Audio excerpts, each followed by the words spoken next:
오늘 같이 한번 여러 부분들을 이제 나누게 될 텐데 좀 쉽게 설명을 좀 해드리도록 하겠습니다. 그래서 한번 자료들을 한번 보고 한번 나가도록 하겠습니다. 오늘 읽게 될 부분들은 소선지서서를 읽게 됩니다. 제가 아까 간증할 때도 했다시피 말라기 부분들을 읽으면서 제가 큰 은혜를 많이 받았습니다. 소선지서서가 읽기가 상당히 어렵습니다. 여러분들 알다시피 뭐 내용이 어떤 사람은 쉽다고 해요. 뭐 짧으니까 좋더라. 3장, 1장, 2장밖에 없으니까 읽기 너무 쉽다. 이왕 모르는 거 예레미야 이렇게 이사야처럼 66장 안 읽고 이렇게 짧게 읽으면 쉽게 넘어가기 좋다라고 하는데 요렇게 요나하고 아모스, 호세아 이 시대 순으로 읽기로 합니다. 그리고 열왕기 부분들은 중간중간 끼워 나가는데 요거는 읽지는 않도록 하겠습니다. 시간들이 조금 부족해서요. 그래서 쭉 읽어 나가서 호세아 이후에 북이스라엘이 멸망합니다. 그리고 스바냐 이후에 남유다가 멸망하고 그 다음에 말라기를 읽고 어디까지 읽을지는 모르겠지만 한번 나가보도록 하겠습니다. 자, 오늘 컨셉은 크게 두 가지입니다. 오늘 성경 통독의 컨셉은 두 가지인데 첫 번째는 하나님 마음으로 반드시 보자라는 거. 제가 경험해 봤기 때문에 제가 충분히 권해드립니다. 하나님 마음으로 봐야 됩니다. 내 주관적인 어떤 관점, 눈으로 보는 게 아니고 뷰 포인트가 중요한데요. 하나님 마음으로 오늘 내가 이 자료들도 제가 준비하면서 하나님 마음하고 관련 없는 거는 싹 다 버렸습니다. 그래서 이 마음. 두 번째는 하나님의 관점, 뷰 포인트가 중요하죠. 어떤 관점으로 내가 보느냐. 전지적 하나님 시점입니다. 보통 지금까지 우리는 전지적 1인칭 시점이잖아요. 내가 좋은 거 취하고 내가 지금 고민하고 있는 거 문제 해결되는 이 관점인데 그게 아니에요. 전지적 하나님 관점으로, 전지적 하나님 시점으로 보겠다라는 부분들입니다. 자, 왕국의 분열입니다. 자, 지금 이제 솔로몬이 40년간 통치하고 난 이후에 남북으로 이게 분열이 됐습니다. 자, 위에서 보는 바와 같이 북쪽은 요나, 아모스, 호세아를 하나님께서 보내주십니다. 여로보암 2세 시대 때 이 세 사람이 나오게 됩니다. 삼총사라고 하죠. 아수르, 북이스라엘은 아수르, 남유다는 바벨론에게 멸망당하는데요. 이제 요것들을 우리가 하나씩 보게 됩니다. 자, 요나를 이제 한번 첫 번째로 읽게 되는데요. 자, 한번 저를 한번 봐주시기 바랍니다. 자, 요나가 나오게 되기 전에 어떤 일이 있었냐면 하나님께서 원투펀치 엘리사를 보냅니다. 강력한 어떤 사람들을 보내어서 이제 그 아합과 이세벨과의 대항을 하게 합니다. 거기서 누가 승리를 했습니까? 엘리야가 승리를 했죠. 그 결과가 열왕기상 끝부분에 아합은 비참한 죽음을 맞이했고요. 엘리야는 승천하게 됩니다. 아주 극적인 장면으로 두 가지를 대비되는 사건들을 보여주면서 두 사람이 누가 승리했는지를 다 보여줬습니다. 하나님께서. 그리고 이제 엘리사가 나왔습니다. 그러나 그 결국엔 승리가 이스라엘 백성이 돌아왔나요? 안 돌아왔나요? 안 돌아왔습니다. 그 승리로 끝났습니다. 하나님께서는 그걸 보여준 거거든요. 자, 누가 이기느냐? 아합이 이기느냐? 하나님이 이기느냐? 한번 봐라고 두 사람의 대결을 보게끔 했는데 다 봐놓고 결국은 안 돌아왔습니다. 이스라엘 백성은 끝까지 안 돌아왔습니다. 그 강력한 두 사람을 보내줬음에도 불구하고 안 돌아왔습니다. 자, 그러다 보니까 하나님 마음 어떻습니까? 야, 요나야. 요나를 부릅니다. 요나를 부른 목적은 겁니다. 거기 이제 말도 안 듣고 아무리 내가 보여줘도 안 되는 그 이스라엘 백성은 그냥 놔두고 우리가 전도할 때 뭐니까 준비된 사람부터 도우라고 얘기하잖아요. 준비된 사람부터 가라고 얘기하는 거거든요.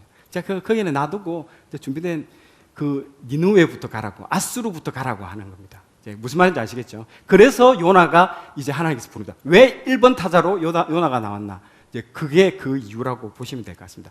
자, 요나의 중요한 질문은 요나를 왜 이방인에게 보냈는가가 이 첫 번째 문을 여는 질문이라고 볼 수 있을 것 같습니다. 자, 지금 그림과 같이 보시겠지만 니느웨로 가라고 했지만 요나는 다시스로 가게 됩니다. 정반대편이죠. 지금 다시스는 지금의 스페인입니다. 아주 먼 데까지 가려고 요나는 한 거죠. 자, 이 요나를 이해하기 위해서는 첫 번째 모세오경을 반드시 이 뒤에 선지서들은 이해를 해야 됩니다. 이게 출애굽기 19장 5절 6절 한번 같이 한번 읽어보도록 하겠습니다. 시작.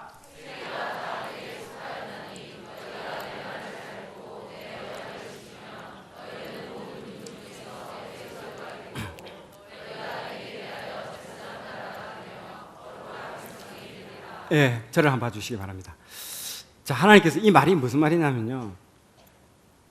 이스라엘 내 백성아, 내 자녀야, 내가 이 천하를 내가 창조했는데 죄 때문에 모든 나라들이 나한테 다 등을 더 돌려버렸다.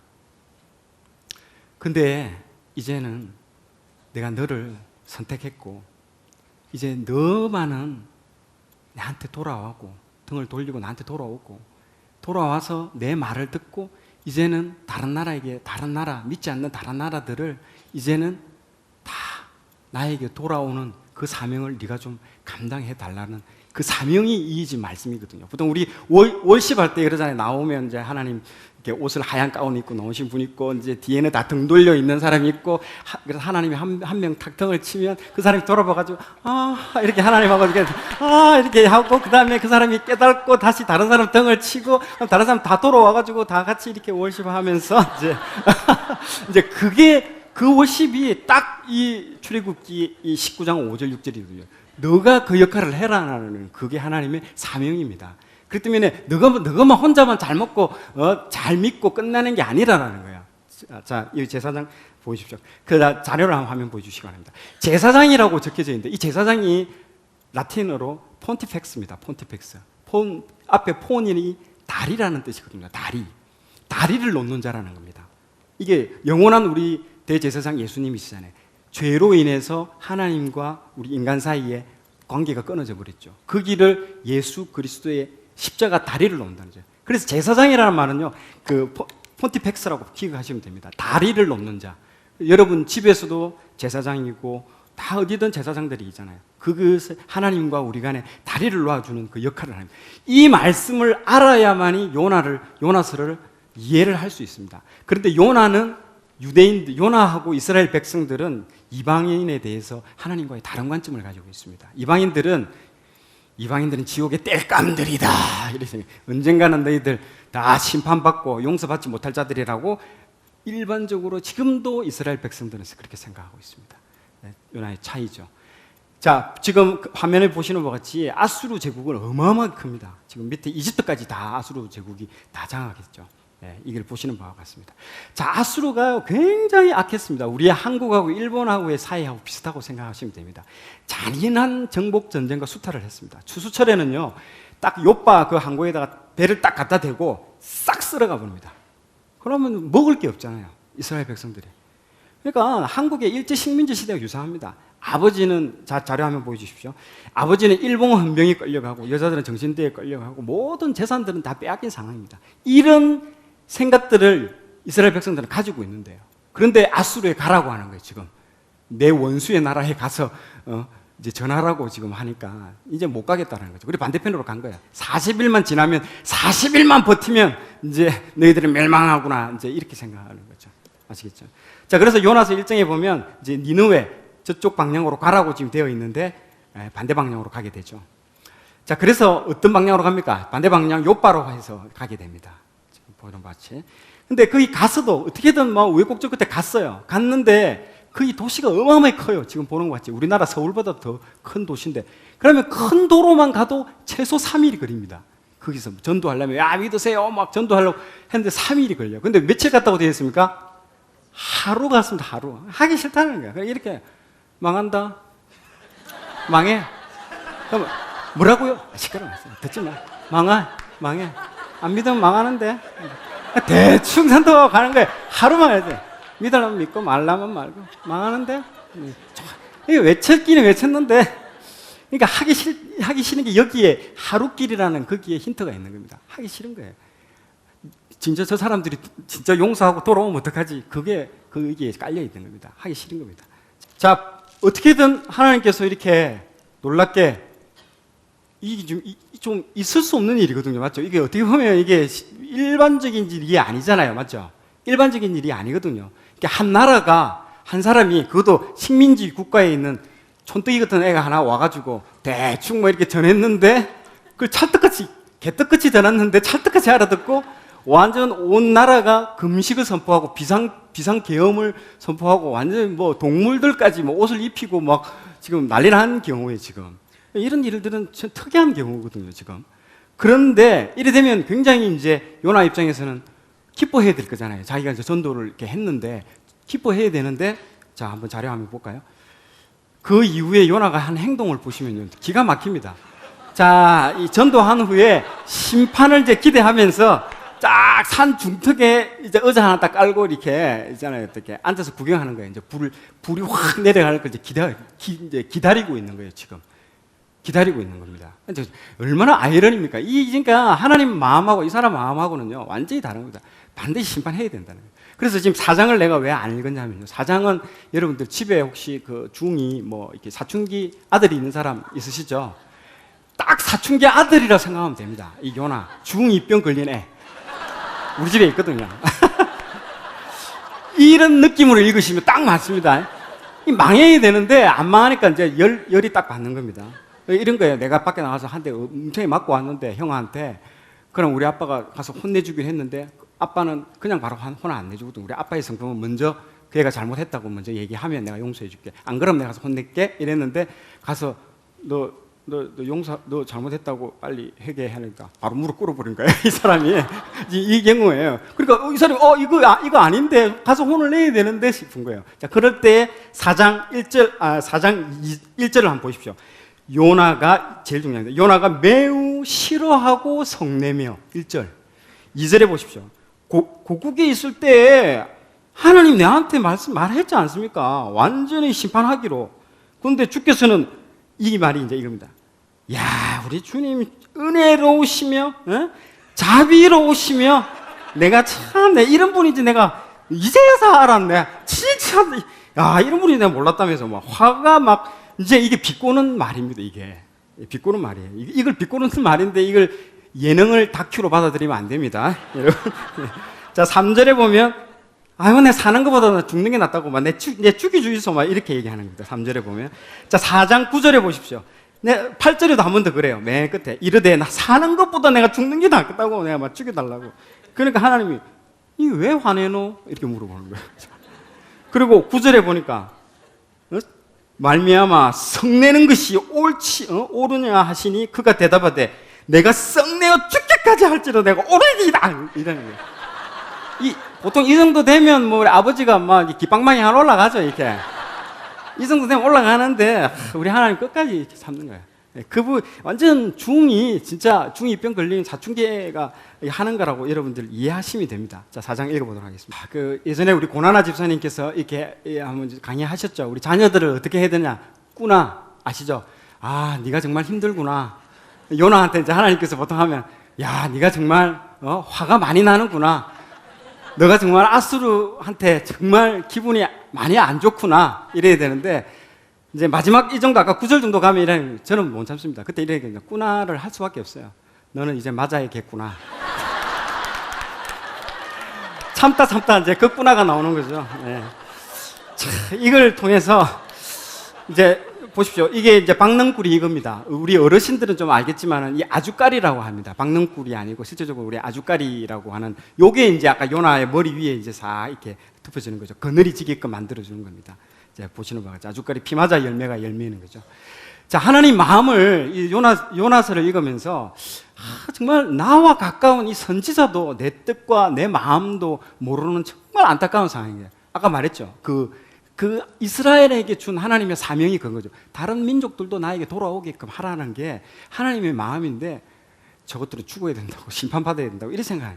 그리고 하나님 마음 보세요. 악인도 회개하고 심판받지 않고 구원받기로 원하신 하나님의 마음이 있다는 거죠. 그래서 많은 일을 하는 것보다는 하나님 마음을 힘써 하는 게 정말 중요합니다. 요나라는 선지자가 이 정도면 일반 백성은 어떻게 했겠습니까? 말해야 말이 안 되는 거죠. 이게 그 정도입니다. 그거를 이 요나를 통해서 좀 보시면 여러분들이 좀 하나님 마음을 알게 될 겁니다. 하나님 마음이 얼마나 정말 외롭고, 야, 내하고 같이 내 바로 옆에 있는 얘도 이렇게 내 마음 모르고 지금 딴 길 가는 거잖아요. 지금 한 대 때리고 싶은 마음이 있습니다. 그 정도까지 드는데. 요나를 읽으면 이게 뉴스를 보면, 성경을 많이 보고 이스라엘 관련 뉴스를 보면 재밌는 장면이 상당히 많이 나옵니다. 이게 아직도 눈에 비늘이 있는 거죠. 왜? 모세오경을 철저히 따른데도 아직도 이방인들은 저렇게 망해야 된다라고 생각하고 있는 사람들이 대부분입니다. 그러나 저 뉴스를 보고 여러분 이스라엘 욕하면 안 됩니다. 왜? 하나님 창세기에 뭐라고 됐습니까? 너를 축복하는 자에게, 야곱에게 하잖아요. 야곱이 이스라엘이잖아요. 너를 축복하는 자에게 내가 축복하겠고 너를 저주하는 자에게 내가 저주하겠다. 절대로 이런 거 보고 저주하고 에이 저런 이렇게 하면 안 됩니다. 같이 중보기도 하셔야 되지. 진짜 중요합니다. 그래서 항상 이스라엘을 축복하고 이스라엘에 대해서 여러분들 축복하면 목사님 항상 여기서 그 기도 전에 중보할 때 이스라엘에 대해서 기도하잖아요. 그게 얼마나 중요합니다. 그래서 여러분들도 축복받기 위해서는 이스라엘 축복해 주시면 놀라운 축복받을 줄 믿습니다.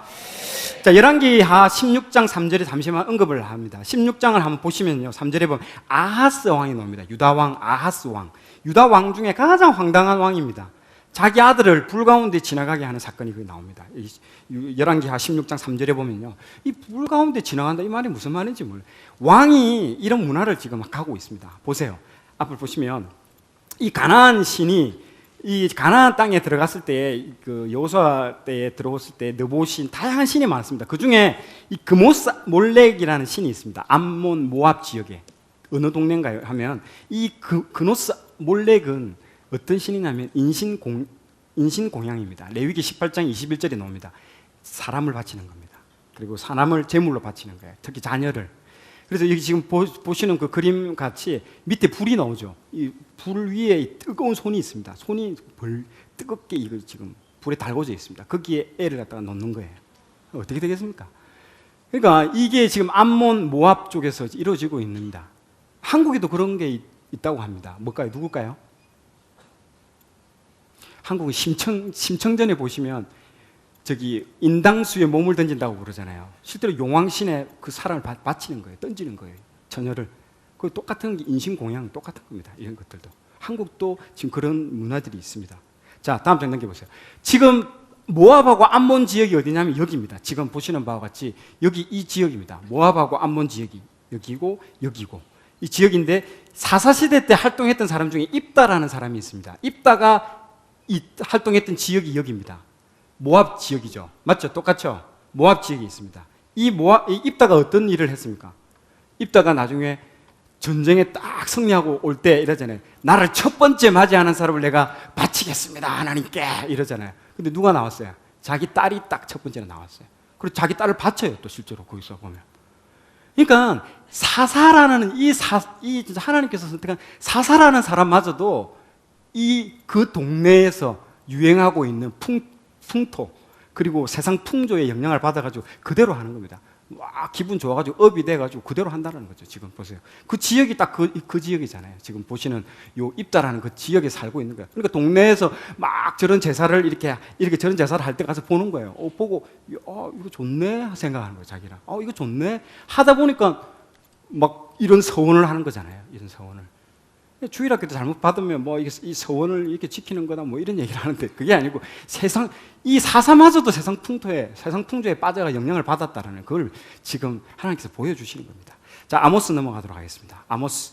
아모스는 남유다 출신으로 이제 뽕나무를 키우고 양치던 시골 목자 출신입니다. 사역지가 북이스라엘로 가죠. 그러니까 남한에 살고 있는 목회자를 불러가지고요 북쪽에 보내서 네 북쪽에서 사역해라 이렇게 지금 하나님께서 하는 겁니다. 왜냐 남쪽에 있는 목회자가 남쪽에서 거리에서 막 전도해봐요. 듣습니까? 뭐 안 듣는다는 거죠. 아유 또 하던 얘기 한다 저 사람. 아유 지겹다 이러는데 북쪽으로 올라가봐. 새롭다 신선하다 저 누구야 이러는 거잖아요. 하나님 입장에서 그렇게 보내는 거예요. 그러면 뭔가 처음에는 들을 거잖아요. 하도 안 들으니까 하도 예언자를 보내니까 안 들으니까 새로운 시도를 하는 거예요. 지금 이렇게 무슨 말인지 아시겠죠? 보내는 겁니다 이게. 그러니까 남쪽 목회자가 북쪽에서 한다는 거죠. 자, 여기서는 이해하시고 요것만 이해하시고 읽으면 이해하시게 됩니다. 첫 번째 나올 때 이제 책망을 합니다. 책망을 하는데 어느 지역부터 책망하냐면 다맥색부터 이렇게 찍고 이렇게 찍습니다. 이렇게 대각선으로 찍습니다. 다맥색 책망하고 두 번째 가사를 책망하고 세 번째는 두루로 책망합니다. 이게 무슨 말이냐면 맨 나중에 주인공은 언제 나온다? 맨 나중에 나옵니다. 북이스라엘이 언제 나옵니까? 8번째 맨 마지막에 나옵니다. 그러면 이럽니다. 북이스라엘이 생각이죠. 자, 한번 보십시오. 자, 첫 번째 다맥세가 들어라 하면 그래 아이고 요즘은 남의 동네 이제 뭐라 하는 거니까 기분이 업되는 거예요. 좋아가지고. 그리고 두 번째 가사 지역 막 하나님 선지자가 와가지고 책망하니까 아이고 좋아 그렇지 그놈들 혼나야 돼 하고 세 번째 두로 얘기하니까 또 신난 거예요. 너무 좋아 하다가 맨 나중에 마지막 여덟 번째는 자기한테 오는 거예요. 자기는 보통 사람은 여기 보십시오. 한번 열어보실래요? 아모스 한번 지금 열어보십시오.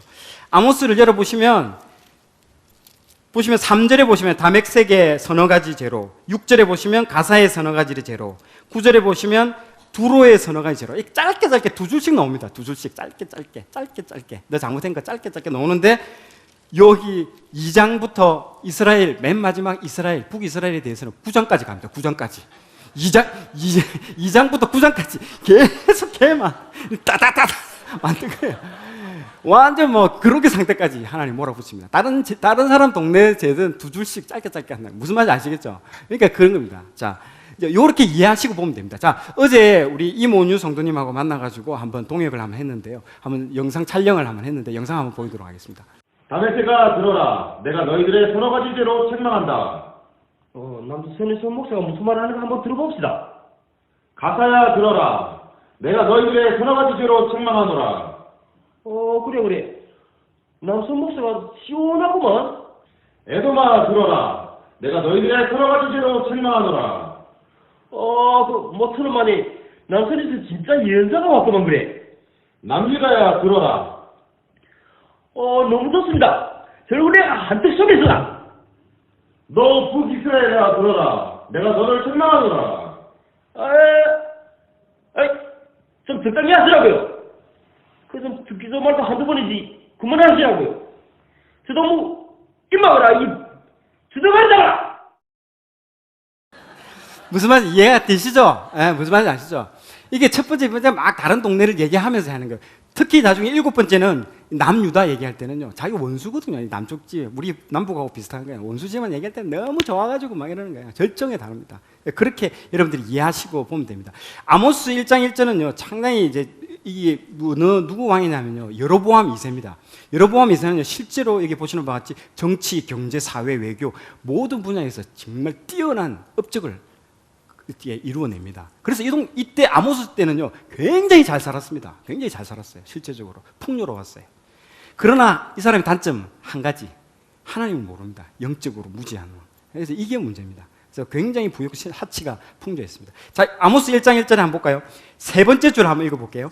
여로보암의 시대에 지진 전 2년에라는 말이 나옵니다. 이 말은 무슨 말이냐면, 이 말씀을 전하고 나서 2년 후에 지진이 났다라는 겁니다.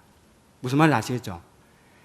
이 하나님이 계속 선포했는데 말을 안 들으니까 2년 뒤에 진짜 지진이 났다는 거예요. 이겁니다. 영화로 보면 영화가 딱 첫 번째 부분에서 지진이 바바바박 나는 것부터 시작됩니다. 이 지진은 어디서부터 왔는가 하면서 이제 시작되는 게 이제 이게 무슨 말인지 아시겠죠? 그게 이제 아모스의 시작 부분이 쫙 나온다는 거죠. 그래서 이 지진 전 2년이 밑줄 거 중요한 얘기입니다.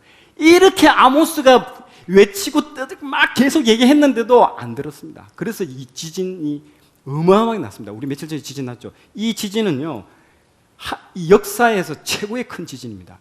실제로 역사에 보면 나옵니다. 이 산이 밀려가지고 심리 밖으로 산이 밀려갔습니다. 실질적으로. 그래서 속담도 나와요. 여로보암 2세 때 어떤 사람이 막 급히 도망가면 저 사람 여로보암 때 지진 난 것처럼 도망가네? 뭐 이런 속담이 있다는 정도로 합니다. 실제로 이 산들어 저쪽으로 옮기라, 그 말이 실제로 심리 밖으로 이렇게 산이 옮겼다라는 정도로 강력한 지진이 났습니다. 자, 아모스 한번 읽어보도록 하겠습니다. 자, 여러분 아모스 2장 6절을 한번 보십시오. 2장 6절을 보시면 6절 맨 밑에서 두 번째 줄, 그들이 돈을 받고 돈을 받고 의인을 팔며 그리고 신 한 켤레를 받고 가난한 자를 팔며, 그러니까 사람 하나의 목숨이 신 한 켤레 값입니다. 이때가.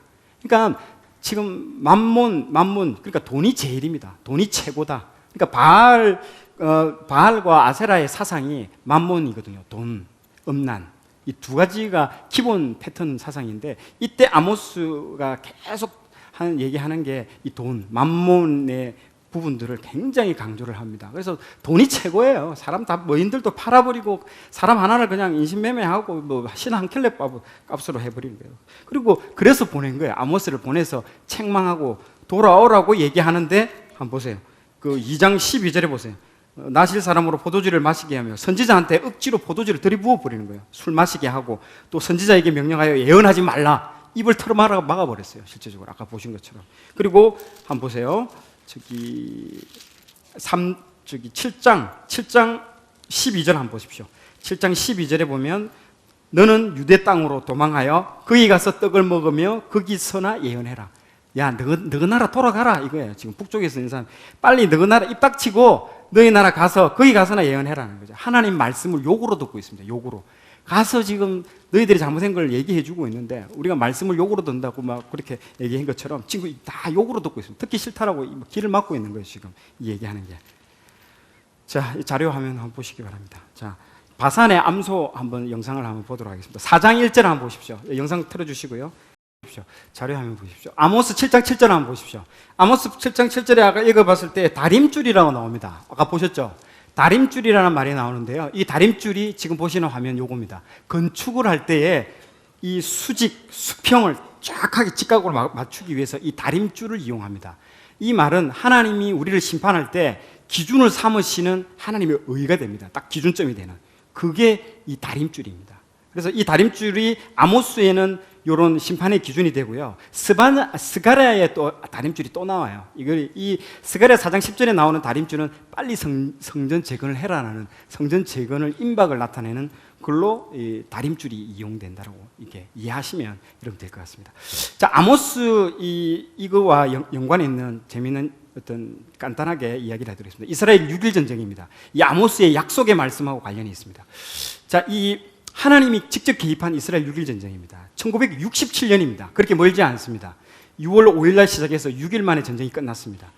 이 지금 보시는 바와 같이 이 주변의 모든 국가들이 이 이스라엘을 총공격합니다. 그래서 이스라엘을 지중해로 밀어 넣어가지고 물에 빠뜨려 죽이자고 그렇게 합니다. 보세요. 이스라엘 주변에 초록색으로 되어 있는 나라가 다 이슬람입니다. 빠꼼한 데가 없습니다. 전부 다 고립무원입니다. 에워싸임을 당하고 있습니다. 근데 이 모든 나라하고 붙어서 이겨버립니다. 하나님이 도와주셔서 그걸 보여줍니다. 자, 이걸 알려면 역사를 알아야 됩니다. 1920년도 이전에는요, 팔레스타인이 평화롭게 살고 있었습니다. 아무도 없었어요.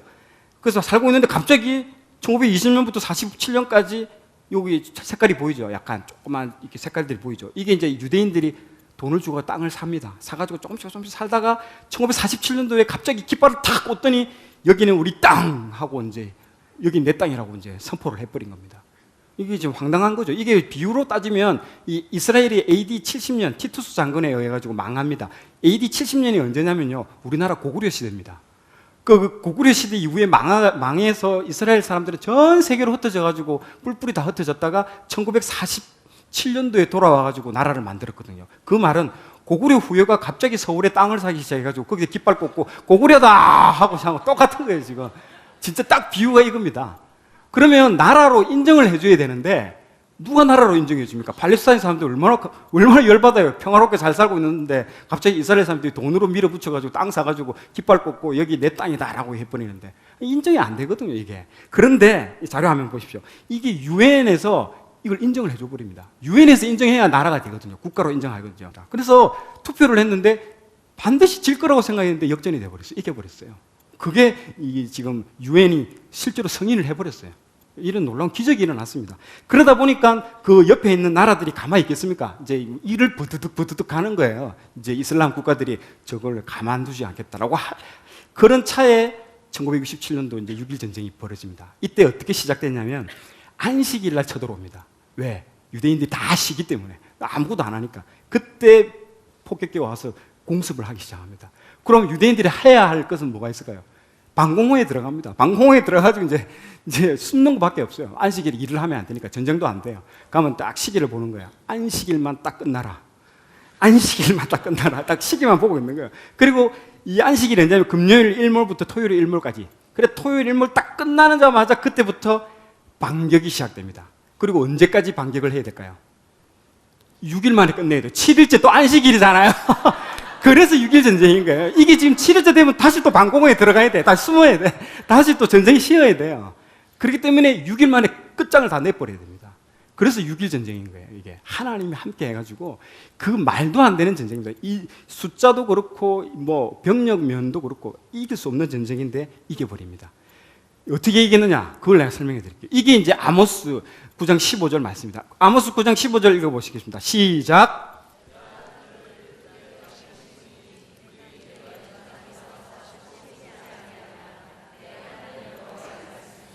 이스라엘 백성은 이거를 여호와 말씀을 영으로 받았다는 거죠. 어마어마하게. 왜? 내가 그들을 그 땅에 심으리니 1947년도에 심었잖아요. 심었고 내가 그들에게 준 땅에서 다시는 뽑히지 않겠다라고 하나님 약속했던 거예요. 그 말씀을 받은 거예요. 그래서 이스라엘 방송 모든 방송 중단하고 아모스 9장 15절 말씀 계속 나가는 거예요. 그리고 전투에 나가는 병사들한테 호주머니에 다 쪽지를 써가지고 그 말씀 아모스 9장 15절 말씀 계속 다 넣어주는 거예요. 그래서 완전 그 사기가 올라가는 거죠. 충천되는 거죠. 그 결과가 어떻게 됐을까요? 보세요. 전쟁 전에는 땅이 저렸는데 전쟁 이후에 이집트까지 다 먹어버렸습니다. 땅이 어마어마하게 커져버렸어요. 이집트까지 다 박살났습니다. 다 졌어요. 이게 1967년도 얼마 안 됐습니다. 이 하나님이 최근의 역사, 우리가 구약에서만 전쟁 본 게 아니고 최근에 일어났던 전쟁입니다. 자, 하나님이 관여하신 증거 한번 보여드릴까요? 이때 이스라엘 수상이 누구냐면 71세 된 할머니 수상입니다. 그리고 백혈병, 암, 모든 종합, 그냥 걸어다니는 종합병원이라고 합니다. 이 사람. 그러니까 뭐 중병을 앓고 있었습니다. 이 할머니가. 그리고 이 유대인들을 설득해가지고 5천만 달러 이게 막 기금 무입해가지고 무기를 구입했어요. 그리고 이때 당시 국방부 장관이 애꾸는 모세 다이안 국방부 장관입니다. 이 사람은 눈 한쪽밖에 못 봐요. 그리고 이게 모래바람이 얼마나 많습니까? 이 사막이니까. 그러니까 한쪽 눈도 안 보여. 그래서 15일 동안 밖에는 못 보는 거예요, 사람이. 이 두 사람이서 전쟁한 거예요. 그러니까 사람이 했다라고 볼 수 없는 거죠. 그래서 항상 이 사람이 딱 그 타임지에 나왔어요. 아, 지금 어떻게 전쟁을 준비합니까? 우리는 16위가 있습니다. 예? 핵인가요? 이렇게 물어봤어요. 아닙니다. 뭔가요? 아모스 9장 15절 말씀! 이렇게. 왜? 병사들한테 다 넣어줬다라는 거야. 진짜. 그게 그 타임지에 다 나옵니다. 그래서 말씀으로 이겼다라고 다 나옵니다. 그래서 그 병사들이 그걸 갖고 대방격을 벌여집니다. 보세요. 이게 사진으로 다 나오잖아요. 두 명이 앉아 있습니다. 할머니 서 있는 사진이 없어요. 할머니 아파가지고 맨날 누워있어요. 아유, 저기다 쏴! 한 방 쏴! 아이고, 힘들어. 그런데도 이겼어요. 이게 하나님이 하신 증거입니다, 이게. 그러니까 사람이 했다라고 전략이 어떠니 그런 거 아무 소용 없습니다. 하나님이 이기시게 하면 이기게 하는 겁니다. 아멘. 아모스 9장 15절 말씀이 그거 증거로 해결됐던 겁니다. 자, 이해하시겠죠? 자, 빨리 가야 되기 때문에 빨리 하겠습니다. 호세아를 한번 읽겠습니다. 호세아는 정말 중요합니다. 자, 호세아의 문을 여는 중요한 질문은 왜 하나님이 호세아를 음란한 여자하고 결혼했냐라고 이게 중요합니다. 자, 호세아를 알려면요, 그 당시 문화를 알아야 됩니다. 자, 한번 보십시오. 가나안 신의 바알, 지금 보십시오. 바알하고 아세라 신상이 있습니다. 자, 저를 한번 보여주시면 됩니다. 보통 바알하고 아세라 신상이 있는데 신전에 가보면요, 그 당시 이런 문화들에 가보면요, 여자들이 그 신전에 여자들이 항상 많이 있어요.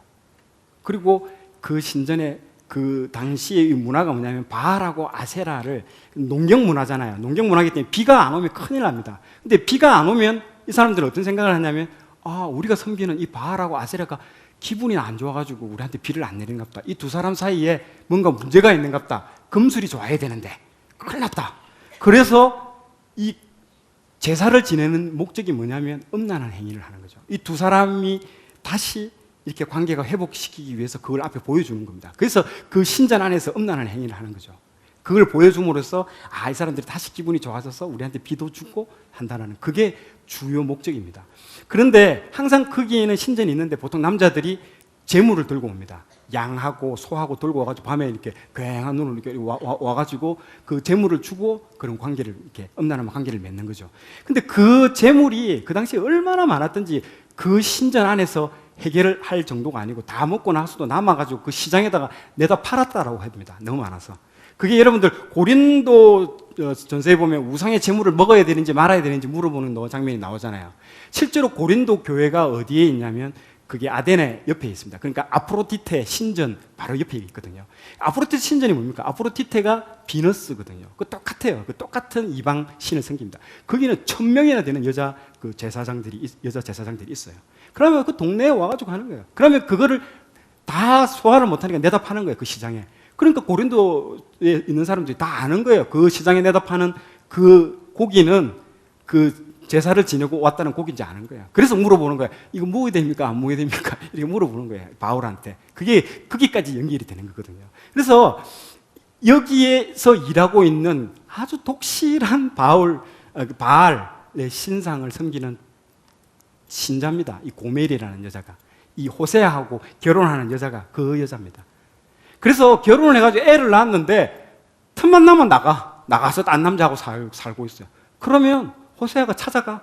또 이 사람이 어디 갔냐. 그래가지고 그 바알 그 신전에 가서 또 남자하고 음란한 관계 맺고 또 눈이 맞으면 딴 데 가서 사는 거예요. 그러면 물 건너 바다 건너 가가지고 그 여자를 찾으러 가는 거예요. 찾으러 가가지고 찾으러 갔는데 어떤 남자하고 살고 있는 거예요. 그래서 똑똑똑 이래가지고 저기 우리 부인 찾으러 왔다고 하니까 갑자기 깍두기 같은 아저씨가 딱 나오는 거예요. 뭐야? 그러니까 우리 저기 아내 찾으러 왔는데 꺼져 이렇게 하는 거예요. 그러니까 그래 그래요 하면서 그러니까 가는 거예요. 그냥 돌아가는 거예요. 그냥 이 사람이. 그런데 하나님이 그때 터벅터벅 걸어가고 있는데 하나님이 그때 탁 오시는 거예요. 호세아야, 돈하고 그리고 뭐 먹을 이게 돈을 다시 들고 가가지고 다시 가서 너 아내를 그 돈을 지불하고 다시 데려오라고 하나님께서 얘기하는 거예요. 이게 말이 됩니까? 내 아내인데 내 아내를 왜 내가 돈을 주고 데려와야 됩니까? 그걸 지금 얘기하는 거예요. 그게 뭐냐면 예수 그리스도께서 우리가 죄로 인해 가지고 하나님께 속하지 않고 사단에게 팔려버렸잖아요. 그거를 우리 예수 그리스도께서 십자가의 보혈, 그게 대속이거든요. 리뎀션, 대속이라는 거죠. 보혈의 피로 우리를 값을 지불하고 우리를 이쪽에서 이쪽으로 데려왔다라는 겁니다. 내 건데, 원래 내 건데. 그러니까 이 사람이 얼마나 웃기는 겁니까? 자기 마누라 데려가는데 돈 내는 것도 웃기는 거잖아요. 그래서 돈 세면서 웃긴 놈이네 이렇게 생각했겠죠. 그런데 하나님 그렇게 해라는 거예요. 그러니까 호세아의 어떤 기본 개념은요, 니도 내 마음 좀 알아라 이겁니다. 이렇게 음란하게 하는 행동이 누구냐? 이스라엘 백성이라는 거죠. 니도 내 마음 좀 알아라. 니도 내 마음 좀 알아라. 그러니까 결혼 그 자체가 사역인 겁니다. 호세아한테는.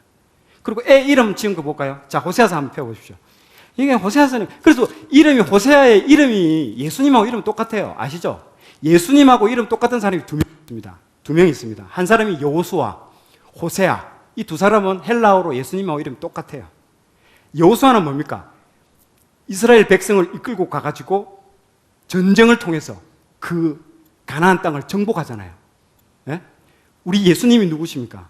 우리 이 믿는 성도들을 데리고 영적 전쟁을 통해서 결국에는 천국으로 인도하신다는 게 예수님이잖아요. 여호수아하고 예수님이 똑같은 개념이에요. 호세아는 누굽니까? 아까 내가 얘기했던 거. 피의 값을 지불하고 데려온다라는 리뎀션, 구속의 의미. 대속이라고 얘기하거든요. 대속의 의미가 이거거든요. 그래서 이름이 똑같아요. 세 명이. 상징하는 게 있습니다. 무슨 말인지 아시겠죠? 자, 그렇게 사는 것도 중요하지만 보세요. 자, 한번 호세아서를 한번 이름 짓는 거 한번 볼게요. 1장 6절에 보세요. 이름이 누구라고 되어 있습니까? 아들 이름. 루하마. 로를 동그라미 치시고요. 로는 not입니다. not. N-O-T. 아니다라는 거죠. 아니다. 그러니까 루하마라는 뜻은 이름이 뭘까요? 긍휼히 여기다라는 거죠. 내 백성을, 이스라엘 족속을 내가 긍휼히 여기겠다. 근데 로는 아니다. 긍휼히 여기지 않겠다라는 겁니다. 로가 무슨 말인지 아시겠죠? 로 동그라미 치고, 이게 대성하고는 종로하고는 같다. 자, 동그라미 치시고, 자, 동그라미 치고, 아니다. 땡땡땡, 아니다. 자, 2명을 두 번째 아들 또 낳았습니다. 자, 9절에 보세요. 누구 이름을 뭐라고 지었습니까? 로암미라고 지었습니다. 그럼 암미는 뭔 뜻일까요? 암미는 뭔 뜻일까요? 내 백성이다 이라는 말입니까? 로암미는 내 백성이 아니다라고 지금 얘기하는 겁니다. 이게 무슨 말인지 알겠죠?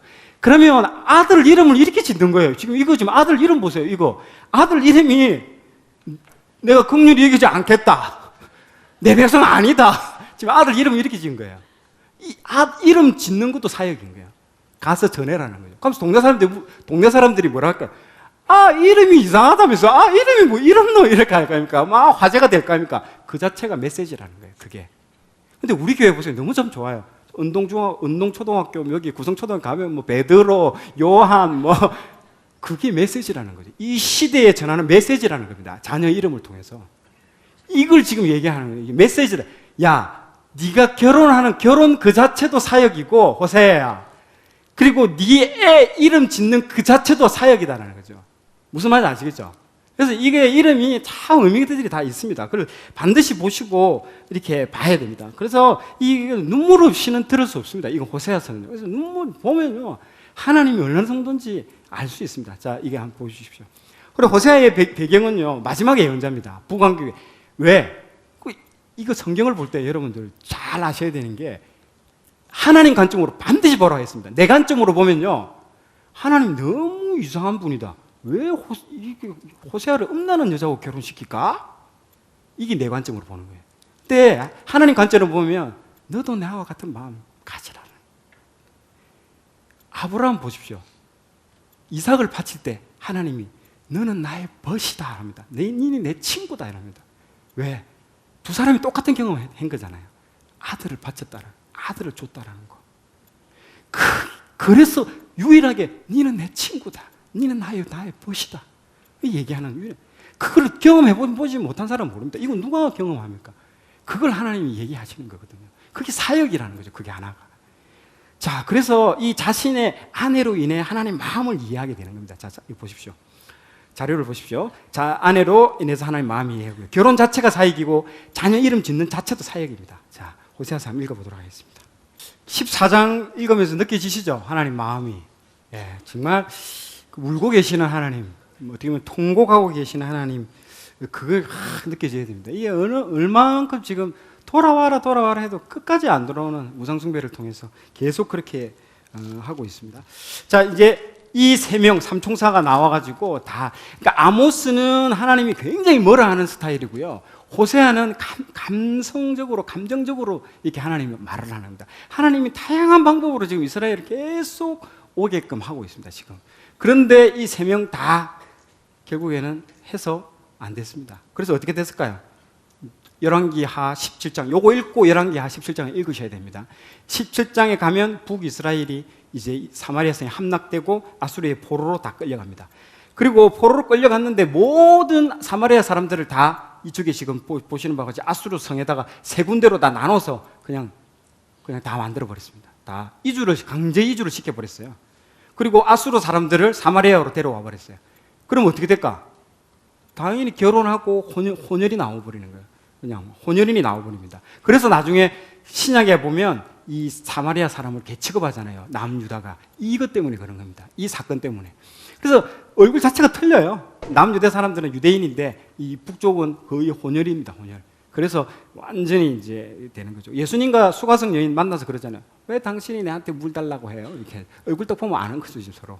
지금 그래서 이 사마리아 이 지역은 가지도 않았습니다. 삥 돌아서 갑니다. 이 땅도 내가 밟지 않겠다. 이 더러운 땅을. 그런 식으로 남유다 사람들이 자기 때문에 이렇게 된 게 아니잖아요. 뭐 아수르가 쳐들어와가지고 자기를 강제적으로 끌고 가가지고 이렇게 된 건데, 그래서 이런 슬픈 역사가 여기 있습니다. 그렇게 이해하시면 신약을 이해하는데 여러분들이 도움이 많이 될 겁니다. 넘어가도록 하겠습니다. 자, 이제 망했습니다. 위쪽은 다 망하고, 이제 망하고 나니까 이제 하나님께서 남유다 쪽으로 보냅니다. 요엘을 먼저 이제 첫 번째 1번 타자로 보냅니다. 자, 요엘은 여러분들이 예언서의 패턴을 대충 보시면 이 네 가지 패턴이 되어 있습니다. 죄를 먼저 책망하고, 권면하고, 위로하고, 소망하고, 비전을 이렇게 주는 게 네 가지 패턴인데, 이 요엘서는 앞에 죄를 책망하는 부분이 없어요. 일단 그 말은 쉽게 설명하면 이겁니다. 딱 이게 보러 왔는데 먼저 두들겨 맞은 상태야. 아빠한테 두들겨 맞았어. 애가 벌써 맞아가지고 훌쩍훌쩍 울고 있는 거예요. 이렇게 구석에서 무슨 말인지 아시겠죠? 훌쩍훌쩍 울면서 이제 그 다음 단계로 넘어가는 겁니다. 보통 제가 책망, 내가 때리는 이유가 너가 이런 문제 때문에 내가 너를 때린다라고 설명을 해줘요. 그러면 그 설명을 통해서 이게 언제 쓰여지는가 연대를 알 수 있거든요. 근데 이거는 연대가 측정이 안 돼요. 왜냐하면 죄를 책망한 부분이 없어요, 처음부터. 그래서 정확한 시기가 불명하고 죄에 대해서 징계받은 후에 완전히 이제 맞고 난 이후에 권면, 위로, 소망을 말해주는 책입니다. 그래서 한마디로 말해서 아빠한테 맞고 나서 엄마가 위로하듯이 아빠 굉장히 지금 화났다. 가서 빨리 빌어라. 그러면 모든 거 다 아빠 용서해 주신다. 뭐 그런 개념으로 여러분들 읽으시면 아마 이해가 빠를 겁니다. 자, 요회를 읽어보도록 하겠습니다. 짧습니다. 요회는. 예, 지금 보시는 바와 같이 이게 지금 방금 읽었던 내용 중에 메뚜기 재앙이 있습니다. 이 메뚜기가 지금도 중동에서는 한 번씩 이런 재앙들이 옵니다. 그래서 다 썰어버립니다. 다 먹고 다 가져가 버립니다. 보세요. 다음 장 보시면 거의 뭐 카메라에도 지금 너무 많아가지고 물처럼 보이죠. 다 메뚜기들입니다. 실제로 저런 재앙들이 이루어지고 있습니다. 다음은 미가입니다. 미가는 상당히 농촌 출신의 어떤 사람인데요. 분량은 적지만 상당히 수준 높은 책이라고 보여집니다. 이사야하고 동시대를 사역했고요. 이제 요 미가는 사회 지도층, 그러니까 우리로 치면 막 강남이나 부자들 아주 지도층을 어떤 고발하는 어떤 책이라고 볼 수 있습니다. 그래서 레위기 25장을 이해해야만이 이해할 수 있는 책이라고 볼 수 있습니다. 그래서 또 그리고 미가 5장 2절에 보면 이제 예수님이 태어나는 장소까지 알려줍니다. 유일하게 알려주는 구약에서 나오는 게 요 미가입니다. 왜? 너가 부자들 지금 계속 부자들 질타하는 내용이거든요. 너가 생각하는 사마리아나 예루살렘에 예수님 오지 않는다. 어디에 오느냐? 가장 가난하고 볼품없는 베들레헴에 온다라는 그걸 지금 상징적으로 지금 말해주는 겁니다. 미가서를 통해서 그렇게 이해하시면 됩니다. 자, 미가서는 안식년하고 희년을 지키는지에 대한 부분들입니다. 이때도 그걸 안 지켰습니다. 그러니까 계속 문제가 되는 것은 과거에 모세가 말했던 것들을 안 지키고 있어서 계속 와서 책망하는 겁니다. 예언자들이 앞일을 예언하는 게 아니고 과거의 문제들을 얘기해서 왜 안 지키냐? 지키면 복받고 안 지키면 멸망당한다. 그걸 계속 얘기하는 겁니다. 자, 안식년하고 희년 제도는요, 토지의 주인은 하나님이십니다. 그리고 양극화를 막고 연약한 자를 배려하기 위한 하나님의 레위기 25장에 반드시 적어놨습니다. 근데 부자들이 이걸 안 지킨 거죠.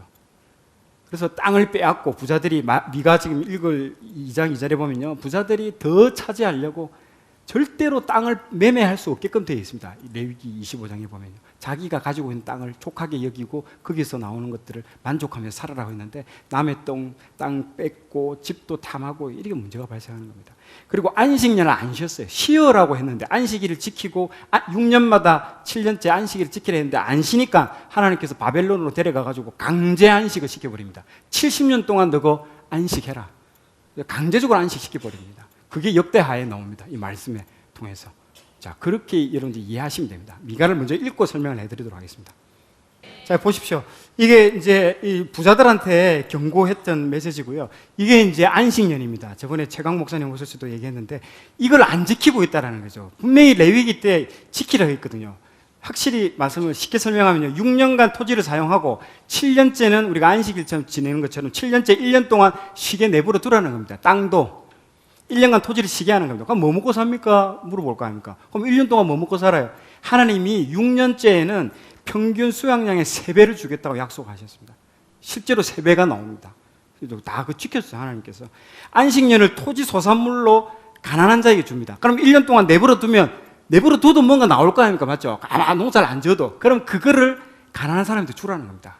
그래서 이삭 죽고 그 룻기에 보면 가난한 사람들 그때 그 먹는 거예요. 그 6년, 그 7년째. 그리고 땅도 살아나는 거예요. 땅도 힘을 얻기 때문에 다시 땅이 기름지고 회복된다는 거죠. 그런데 이걸 안 지키는 거예요. 왜냐하면 6년째 3배 나오니까 이제 7년째 눈 뒤집히는 거죠. 야, 또 와 심자 이러는 거야. 그걸 몇십 년을 그렇게 해온 거예요. 그러니까 하나님이 미치는 거죠. 이게 그렇게 하지 말라고 지금. 내가 3배로 주겠다고 했는데 또 욕심. 그걸 안 지킨 거고요. 두 번째, 희년제도입니다. 희년토지제도는 보시는 바와 같이 하나님이 이스라엘 백성 여호수아 이후에 토지를 분할해서 지급을 했습니다. 12지파대로 딱딱딱 줘서 그 지파대로 후손들은 그 땅만 가지고 있어야 됩니다. 팔아서도 안 되고 남한테 줬어도 안 돼요. 근데 아버지가 뭐 아파가지고 병원비 때문에 어쩔 수 없이 부득이하게 팔면 친족한테 팔아야 돼요. 남한테 파는 게 아니고 가까운 친족한테. 그리고 난 이후에 50년 뒤에 희년이 되면 50년 뒤에는 다시 그 사람한테 돌려주게끔 되어 있습니다. 이게 이제 희년제도거든요. 그래서 잘못을 용서하고 다시 은혜의 기회를 준다는 겁니다. 잘못하더라도 50년 되면 다시 리셋입니다. 원래 상태로 돌아가. 이게 이제 희년 제도거든요. 지금 보시는 바와 같이 기쁨의 해라고 합니다. 이게 기쁠 희자에 희년. 50년마다 토지를 되돌려 주인에게, 원래 주인에게 되돌려 주고, 그리고 노예는 해방시켜주고, 빚은 다 탕감되고. 이제 어떻게 보면 자본주의 사회에서는 이게 무슨 이런 게 다 있냐. 요즘 이제 뭐 그런 개인 회생 제도라든지 이런 것들이 이런 데 근거로 되는 겁니다. 이제 공동체의 양극화, 지금 우리 막 양극화 문제가 일어나는 이런 것들을 하나님께서 은혜를 베풀어서 막겠다라는 의지거든요. 그래서 이게 예수님의 사명, 우리 저기 공과교회 제도도 오잖아요. 이 희년 제도가 예수님의 사명하고 똑같은 겁니다. 주의 성령이 내게 임하셨으니 이는 가난한 자에게 복음을 전하. 이게 맨 마지막에 주의 은혜의 해를 전파하게 하려십니다. 이게 은혜의 해가 희년을 얘기하는 거거든요. 자, 토지 제도는 보십시오. 여기 바알 토지 제도하고 하나님 희년 제도하고 충돌이 일어나는 겁니다. 자, 저 위에 시돈 두로, 저기가 이세벨, 페니키아의 공주, 아주 못된 여자, 거기에 고향입니다. 저기가 그 여자의 고향인데, 저기서는 지금 우리 자본주의의 토지 제도를 사용하고 있고요. 이스라엘에서는 희년 제도를 하는 겁니다. 그 충돌이 일어난 게 나봇의 포도원입니다. 팔아라고 하잖아요. 야, 내가 그 땅 마음에 드는데 나한테 팔아. 이게 아합이 딱 얘기하잖아요. 근데 이 나봇은 대대로 하나님의 그 레위기 25장의 말씀을 대대로 지키고 있는 거예요. 너무 철저히 지키고 있는 거예요. 못 팝니다. 왕한테도 못 팝니다 얘기한 거예요.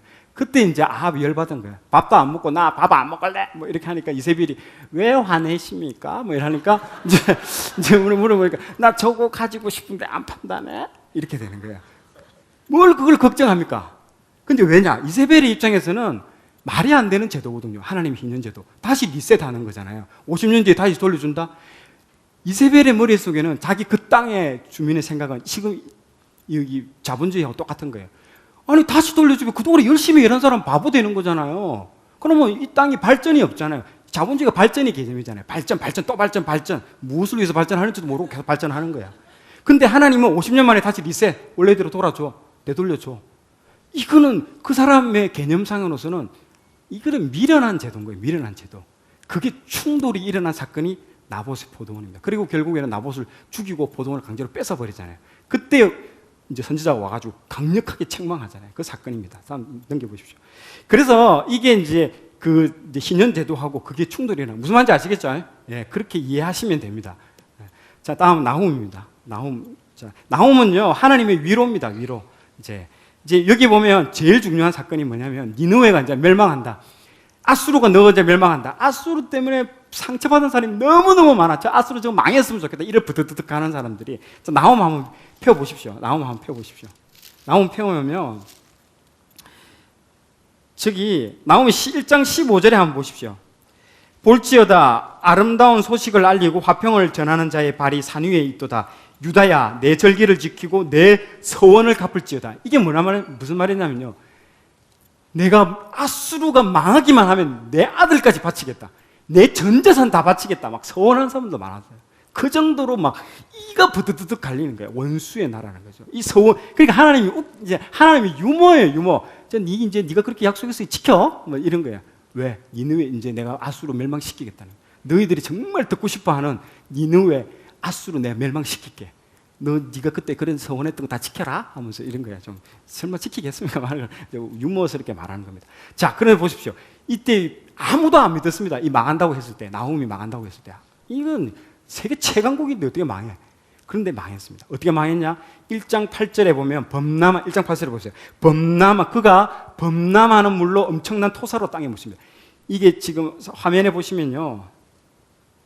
화면에 보시면 여기 있죠. 이게 지금 니느웨라는 여기가 이 티그리스 강입니다. 여기서 엄청난 홍수가 발생해가지고 모래가 확 덮칩니다. 이 땅을 다 덮어버리고 6m까지 다 덮어버립니다. 그래서 여기 보시면 이 사람이 나중에 발견하는데요. 2500년간 이 나라가 아수르라는 나라가 발견이 안 돼요. 그래서 성경이 다 거짓말이라고 얘기했어요. 실제적으로 이 성경 거짓말이다. 왜? 아수르가 없는데? 유적이 발견이 안 됐는데 아수르 없다. 이 성경 거짓말이다. 그리고 요나가 니느웨에 가서 얘기를 했잖아요. 에이 요나 그 얘기인데 이상하다 싶었다. 내가 봐. 이거 말도 안 되잖아요. 하루 가서 전했는데 회개하고 저 거짓말이다. 전부 다 거짓말이다. 이랬어요. 발견이 안 되니까 유적지가. 그런데 하나님이 놀라운 사람을 보내죠. 이게 자료를 보십시오. 오스틴 레어드라는 영국의 고고학자가 나옵니다. 자, 보십시오. 이 사람이 1846년에 발견돼 버립니다. 이 고고학을 찾았습니다. 인디아나 존스의 모델입니다. 이 사람이 실제적으로 고고학자입니다. 영국의 고고학자. 19세기까지 아수르 유적이 없어가지고 성경에 대해서 다 거짓말이다, 요나는 설화다, 전설이다 이랬는데 알고 봤더니 그 토사가 밀려 내려와가지고 그 큰 니누에 그 아수르를 다 덮어버리고 6m를 더 쌓아버렸어요. 그러니까 안 보였던 거죠. 그러니까 거기에 알렉산더 대왕도 거기를 지나갔어요. 와 싸우고 나폴레옹도 그 싸웠는데 그 밑에 있었던 거예요. 그 밑에. 그러니까 2500년 동안 발견이 안 됐던 겁니다. 그게. 근데 이 사람이 이상하다 싶어가지고 땅 토지를 보다 보니까 이상하다 싶어서 한 곳을 팔았습니다. 거기가 이라크 지금 모술, 지금 막 IS 전투 그 모술 땅입니다. 거기를 파보니까 6m 이상을 파보니까 어마어마한 성이 나오는 겁니다. 거기가 아수르입니다. 그게 발견됐어요, 실제적으로. 그래 이게 놀라운 사건입니다. 19세기에 있어서 진짜. 그래서 알고 봤더니 성벽 높이면 60m고요. 성벽 두께가 그 위에 마차가 3대가 지나갈 정도입니다. 그 두께가 어느 정도 컸던지 높이는 60m고 66m가 덮인다는 거죠. 그 땅이. 그래서 놀라운 이 오스틴 레어드가 그걸 발견한 겁니다. 그래서 참 놀랍죠. 이 놀라운 사건입니다. 그래서 메소포타미아 지역 정복하는 알렉산더 대왕 나폴레옹도 몰랐습니다. 그 밑에 땅 밑에 무슨 일이 일어나고 있는지 제도가 있었다는 거죠. 지금 보는 화면이 영국 대영박물관에 가보면요. 영국 대영박물관은 아수르관, 바벨론관, 로마관 이렇게 성경의 역사 시대 순대로 관이 딱 있어요. 지금 보고 있는 게 이겁니다. 이게 사네립 대왕, 우리가 최근에 지금 아침 큐티에 읽고 있는 그 아수르 대왕이 이 사람입니다. 그리고 아수르관 벽화에 보면요. 굉장합니다. 너무너무 좋습니다. 꼭 가보십시오. 여기는 가보면 성경대로 시리즈별로 되어 있습니다. 예, 성문 모형입니다. 이게 60m 될 정도로 큽니다. 자, 나홈을 한번 읽어보도록 하겠습니다. 이게 그 이스라엘 백성을 책망하는 거하고 이방을 책망하는 거하고 다릅니다. 이스라엘 백성은 마지막에 꼭 소망과 위로가 있습니다. 너 지금은 두들겨 맞지만은 결국에는 하나님 돌아오면 너 위로해 준다 하는데 여기 나훔하고 오바댜는 이방 족속입니다. 나훔은 아수르 멸망한다 하고 오바댜는 어디? 에돔을 멸망한대. 거기는 끝부분이 어떻게 되냐면 너 그렇게 끝나. 너 끝이야. 멸망이야. 이렇게 끝납니다. 위로가 회복 이런 게 없어요. 이 두 가지 체계에 있어서는. 이게 하나님이 우리와 이방과의 차이를 지금 두는 겁니다. 그걸 지금 보여줍니다. 다음은 오바댜입니다. 시간이 없어서 빨리 넘어가겠습니다. 오바댜는 이게 돌하고 바위 전문가들입니다. 이게 누구냐면 에돔 족속을 멸망한다. 책망하는 겁니다. 에돔이 누구입니까? 에서의 후예들이잖아요. 야곱의. 에돔 멸망 예언했고요.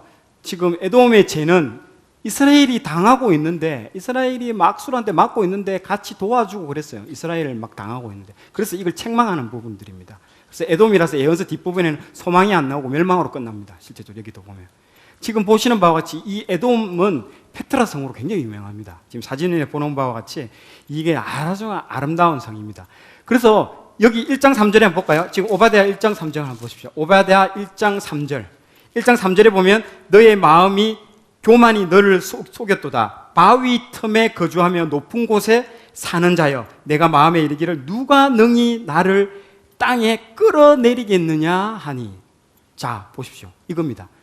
여기서 살고 있어요. 바위 틈에서 살고 있어요. 전쟁에 능한 사람들입니다. 100만 대군이 쳐들어와요. 이게 에돔 족속을 멸망하려고 와도 여기 보세요. 들어가는 입구가 좁아요. 이렇게 좁아요. 이렇게 들어가는 입구가 아주 좁습니다. 그럼 1열 정도로 들어가는 거예요. 들어가면 다 죽어. 그 안에서. 무슨 말인지 알겠죠? 그래서 전쟁을 할 수가 없어요. 아주 이건 이제 영상을 한번 보도록 하겠습니다. 이게 어느 정도인지 한번 영상을 한번 보도록 하겠습니다. 이게 아무도 거의 못 들어가고 협곡 보셨죠? 협곡이 들어가는 길이 3km 들어갑니다. 그러니까 100만 대군이 오더라도 들어가는 입구는 좁아요. 들어오면 그 안에서 다 죽습니다. 아무도 여기 그래서 난공불락이라는 겁니다. 누구도 이걸 점령 못합니다. 근데 어떻게 나중에 뚫어진 줄 압니까? 바벨론 상인들이 오고 가면서 비밀 통로 알려달라고 해가지고 비밀 통로로 들어가서 결국에는 점령당합니다. 여기. 그래서 결국에는 1장 3절 그만한 거예요. 누가 나를 여기서 끌어내리겠냐. 보세요. 완전 협곡 자체가 너무 아름답게 되어 있습니다. 1장 3절에 읽도록 하겠습니다. 오바댜. 끝이 뭐 위로가 없죠. 끝이 위로가 없죠. 너 끝이야. 너 멸망이야. 그걸로 끝나버립니다. 자, 하박국하고 말라기하고 마치도록 하겠습니다. 하박국 잘 들으십시오. 잘 보십시오. 하박국이 엄청나게 재밌고 중요합니다. 하박국은요, 이름 자체가 씨름꾼입니다. 씨름꾼. 그 자체가 하나님하고 한번 붙자라는 겁니다. 엄청나게 대듭니다, 이 사람. 계속 초반부터 대들어요, 하나님께. 뭐 하나님 반하고 따지는 겁니다. 하나님, 이리 의인들 다 죽어라. 이 바벨론이 자꾸 우리 괴롭히는데 이거 하나님 왜 보고 있는 거야? 따지고 지금 장난 아닙니다. 보세요. 1장부터 보면요. 계속 1장 1절부터 4절까지 계속 따져요. 그러다 보고 이제 5절부터 하나님 응답합니다. 너무 시끄러우니까 그때 이제 대답하기 시작합니다. 그리고 계속 따져요. 따지고. 그래서 이름 자체가 씨름꾼이에요. 따지고. 왜 가만히 있어? 왜 우리가 의인인데 죽어? 그럴 때 하나님 뭐라고 하는지 압니까? 너 의인이라고 했나 지금 방금? 의인 다 죽어요. 어제 저 죽었잖아요. 어제 누군데? 어제 죽은 그 악인인데? 이러는 거예요. 악인, 아니 무슨 말이에요? 우리 의인인데? 이러는 거예요. 계속. 누가 악인이야? 진짜 없어요? 없어. 진짜? 없는데? 계속 그 얘기하는 겁니다.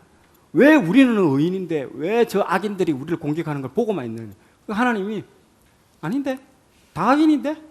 계속 그 얘기하는 겁니다, 지금. 그래서 로마서에 있잖아요. 의인은 없나니 하나도 없다. 이게 바울이 하박국 영향을 엄청 받은 것 같아요, 내가 볼 때. 계속 그 로마서의 말씀의 핵심적인 메시지, 의인이 없다라는 거예요. 그래서 처음에는 이렇게 막 대들고 따져요, 이렇게 하박국이. 근데 나중에 4장에 가보면요, 벌벌벌벌 떱니다. 자기가 의인이고 우리 이민족은 다 구원받는다 생각했는데 가만히 하나님하고 계속 대화하다 보니까 내 하나도 구원받는 것도 이게 쉽지 않네라고 깨닫는 거예요. 그래서 4장에 가보면 벌벌벌벌 떱니다, 이제. 처음에는 막 하룻강아지 법무선 줄 모르고 막 대들고 이러다가 4장에 가면요, 벌벌벌벌 떱니다. 내 하나라도 구원 좀 받았으면 좋겠다라고 이게 벌벌벌 뜨는 장면이 나옵니다. 실제로 그걸 보시면 될 것 같아요. 자, 읽도록 하겠습니다.